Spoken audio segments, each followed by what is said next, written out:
Hello and welcome to Outdoor Oklahoma. I'm Todd Craighead. One of the most limited resources for wildlife in western Oklahoma is water. And invasive plant species like tamarack and eastern red cedar literally steal water from plants that many other species of wildlife rely on. That's why we're so excited to have been chosen by the National Wild Turkey Federation as one of the first recipients in the country for their brand new initiative called Waterways for Wildlife. Our biologists are using this grant money to improve the habitat here at Pack Saddle WMA, which will not only have long-term benefits for turkeys, but many other species they call this part of the state home. A wildlife department that works hand in hand with invaluable partners like the NWTF to ensure we continue to have some of the best wildlife habitat in the country. Just another reason to love Oklahoma and the adventures that await you.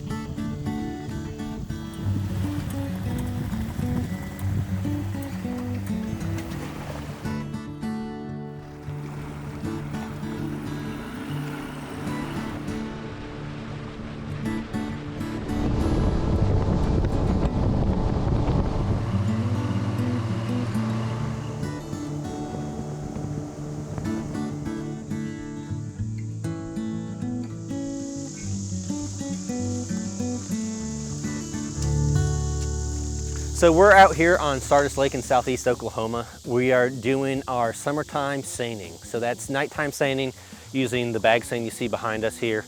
We're looking at young of the year sport fish and forage fish species. So on a lake the size of Sardis, we'll do 15 sites. We'll do about 5 a night. They'll go out perpendicular to the shore and then make like a door hinge turn in. So it's doing a single quadrat, so a quarter of a circle basically. We'll do that 4 times at every site, so that's about kind of 60 seines worth over the 3 nights. So this is pretty typical. So if you envision us doing this, 4 times at every location, that's pretty typical of what we're going to get. So let me dump this out in here and kind of take a look. So yeah, I mean, you multiply that times 4. That's a pretty typical haul. So sometimes we'll get hundreds of fish at each place, sometimes not. It just kind of depends. Any fish we get, we'll take those back to the office. We'll identify them down to species, measure them, and get a good idea of what our lengths look like for, as I said, our sport fish and our forage fish species here in Sardis Lake.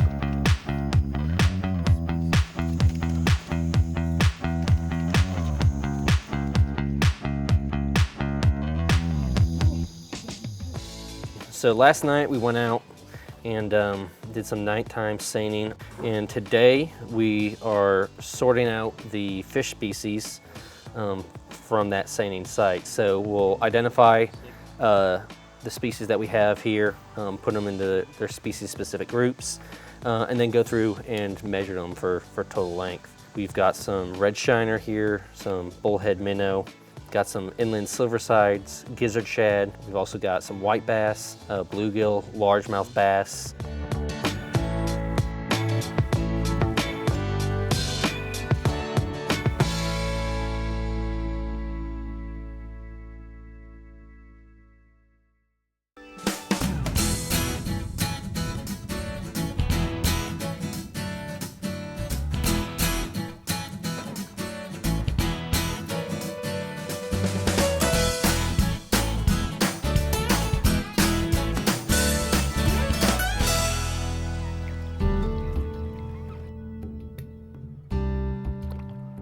Here's a spiral leg bluegill.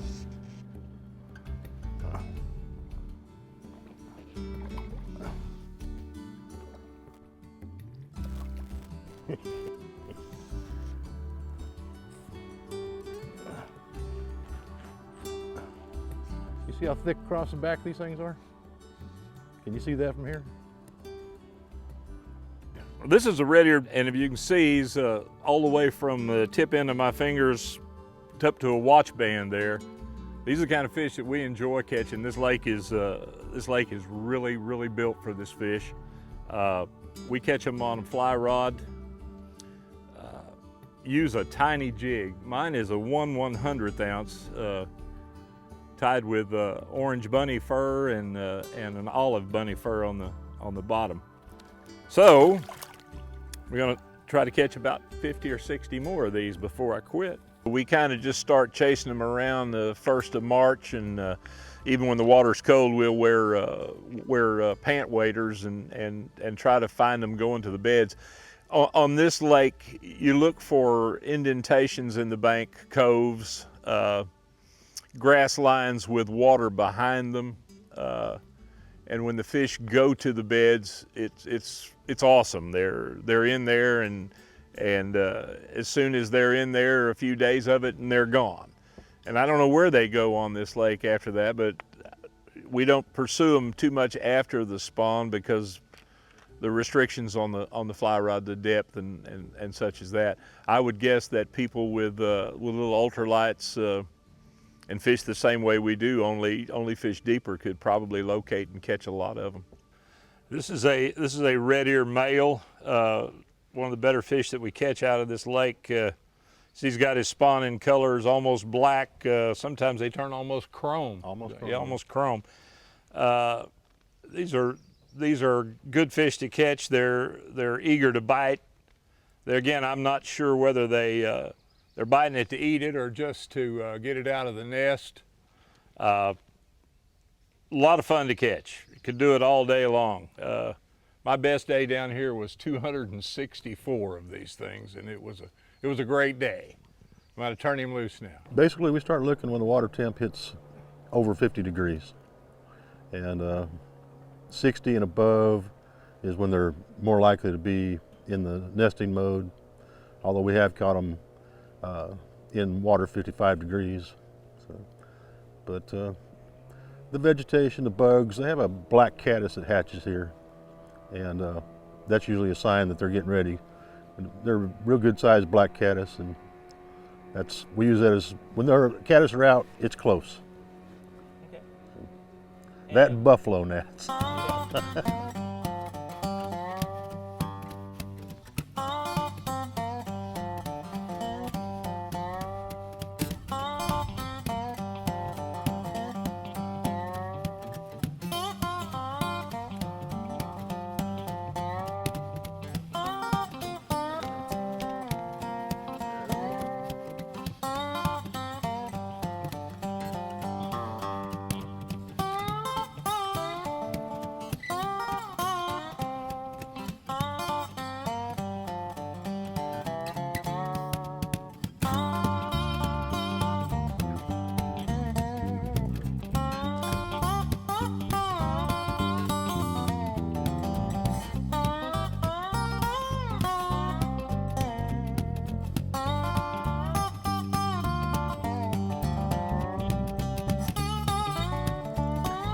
Got some spunk.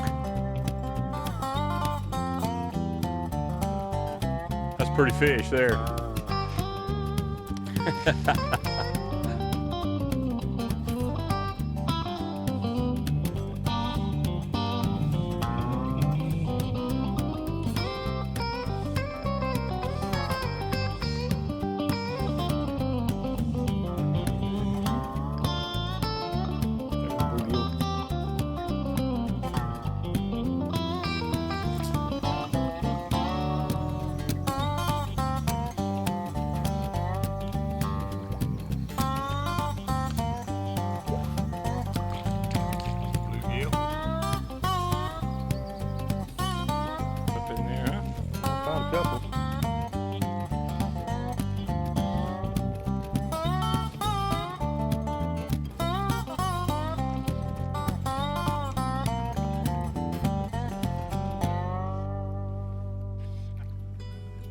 For just every day having fun, this is about the most fun you can have, fairly close to home.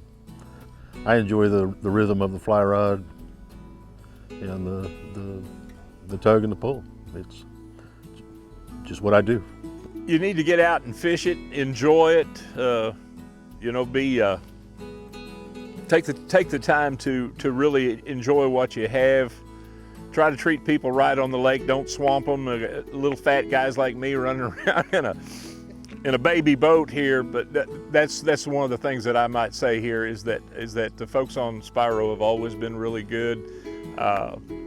Get out and enjoy it, and you know, if you bring something in, take it home with you. No trash, no, you know, just don't litter and try to protect what you have.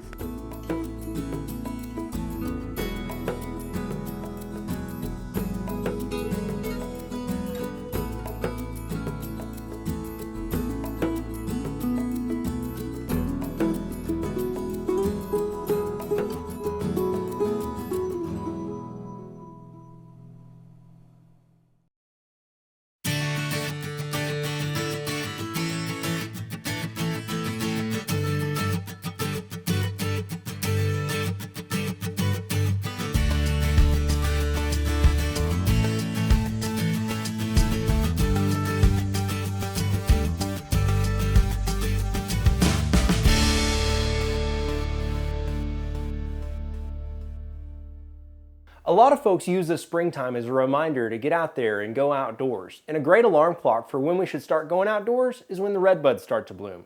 That's a good reminder of when the crappie are about to spawn, the sand bass are starting to run, the paddlefish are running, the morel mushrooms are starting to grow. But a lot of folks don't realize that that redbud blossom is actually edible. You can eat it straight off the tree or you can turn it into things. It has a light floral taste and a little bit sweet. Today we're going to take those flavors and elevate them even more by turning those blossoms into redbud jelly. The first thing that you'll need to do is pick a whole bunch of blossoms. I've got here about 4 cups. Now with that, we're going to take those, I've got a bowl here, and we're going to dump all those blossoms in. Now if you've got a couple of pieces of stem or leaves or anything like that, it's not a big deal. We're actually going to take and strain this once we're done. Got a pot of water that's boiling over here on the stove with about 4 cups of water in it. We're going to take these 4 cups and slowly pour it over those blossoms, letting them all get nice and soaked in. Perfect. Now it's going to, at first, look a little bit green.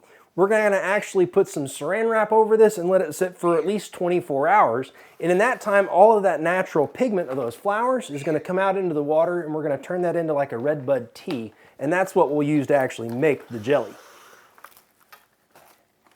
So, I'm going to put some saran wrap on here. Get it nice and tight. Then we're going to slide this guy into the fridge. I've actually got one that I did yesterday so that we would be able to have some to work with today. So we'll slide this guy into the fridge real quick and grab that other one, and we'll be good to go.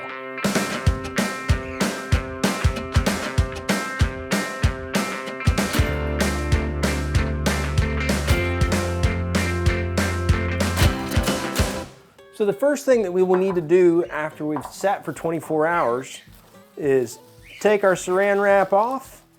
And then I've got a strainer here and then just a large glass measuring bowl. That way we can see how much tea we're actually going to get. So the first thing we're going to want to do is take this bowl and slowly pour it in. And we'll start to get all those buds out and into the strainer. So once we've got a good amount of them in there and it's full, we can start to slowly press down on that. And it's okay if a few fall in there because we'll probably strain this a couple of times just to make sure we don't end up with anything in there. Great. Now we'll add the last little bit that's in there. Make sure we get all of the redbud tea out. Outstanding. Then we'll simply toss these in the trash. Now we can go a couple times here and strain it back through. Just so we're being sure to get all those little spots out, because we won't want those in our jelly. Perfect. we're right about 4 cups. So 4 cups of tea is going to be the basis of our recipe. It's pretty simple. We'll take 4 cups of the Redbud tea, 4 cups of sugar. We'll use 6 teaspoons of the Sure Gel or pectin, and then we'll also use 4 teaspoons of lemon juice. We'll put all those in the pot here.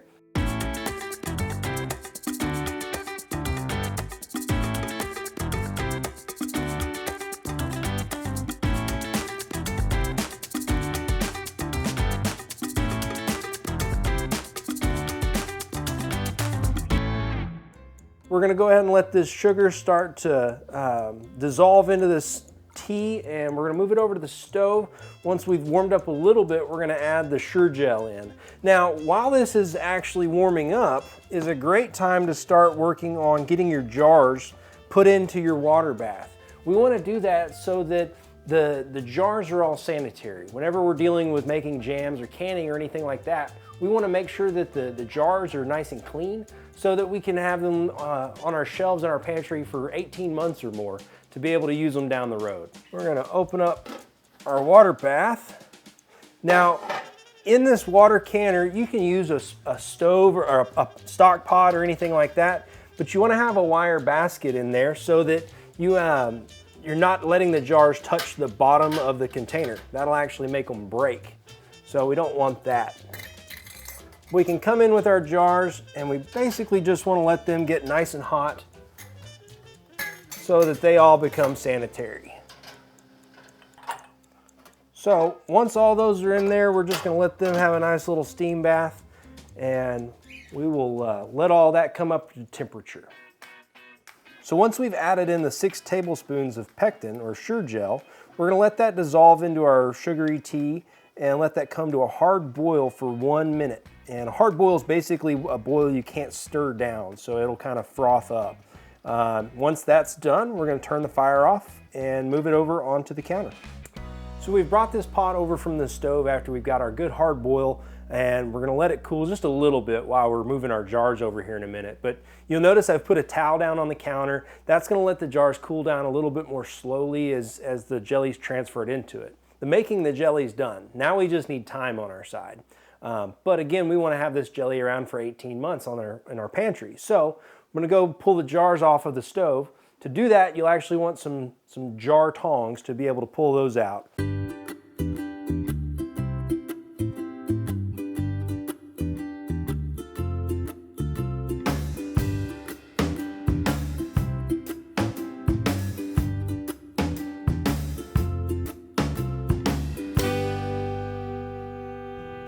From here, take our ladle, and we will start to try to not make a mess, ladle these into the jars. Now, we want to make sure to not overfill these, and so there's actually a tool called a headspace gauge to make sure that we have the right headspace. Each recipe for jelly has a little bit different headspace that it wants. For Redbud jelly, they want about 1/4 inch of headspace, so we want to make sure that we're not overfilling them. That's perfect. And you don't have to measure every one of them. Once you've got one measured, you can kind of use it as a reference as you're going through and filling the rest of your jars.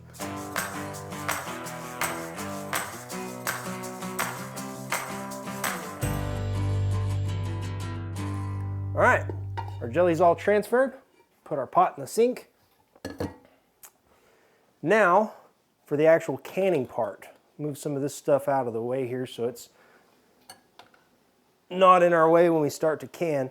Now, with a jar, there's really 3 parts. There's the jar, the ring, and then the lid, which are in the pot boiling behind me. So I'm going to pull one of the lids or set it on there, and then we'll put the rings on there.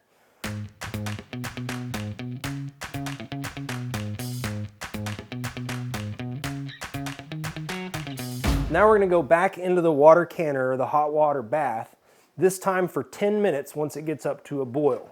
So we're going to open that up again using our tongs because those jars are still pretty warm, especially with the jelly in them. We're going to slowly transfer them back into the hot water bath. Now with this, you want to have enough water in there that the jars are going to have at least an inch of water over the top. That way they're going to be allowed to fully seal. Now, when you're canning, about 10 minutes is plenty to be able to get a good seal. So once those jars have boiled for about 10 minutes, we'll pull them out and we'll let them sit on the counter for about 24 hours. After that, we can put them on the pantry and enjoy them for months.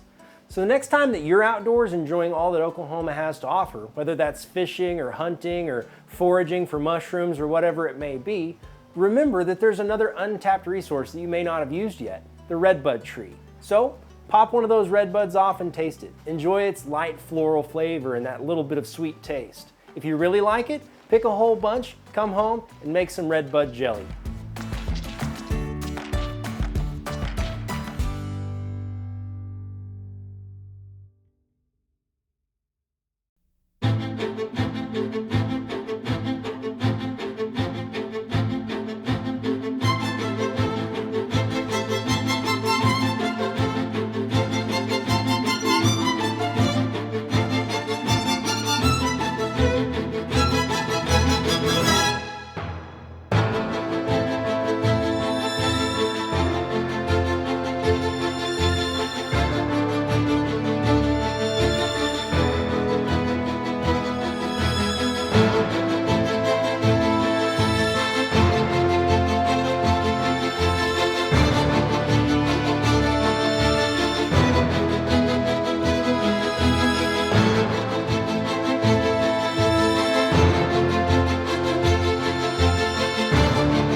I'm gonna have to run up the road. Okay? 500 yards up the road.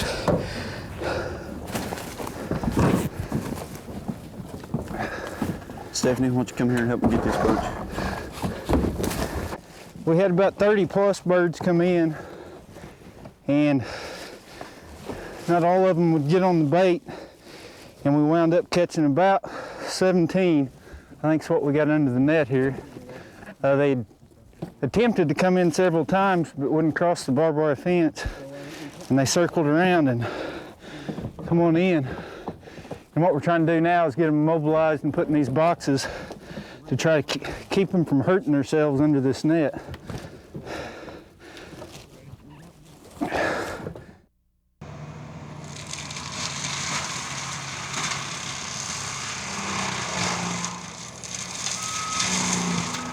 Well, we hope today's stories remind you that Oklahoma is a perfect place to explore. So, however you choose to enjoy our state's incredible natural world, remember, your adventure starts with Outdoor Oklahoma. Is that a wrap? Outdoor Oklahoma is produced by the Oklahoma Department of Wildlife Conservation and is proud to serve and be funded entirely by sportsmen and women and outdoor enthusiasts who love and appreciate all things wild in the great state of Oklahoma.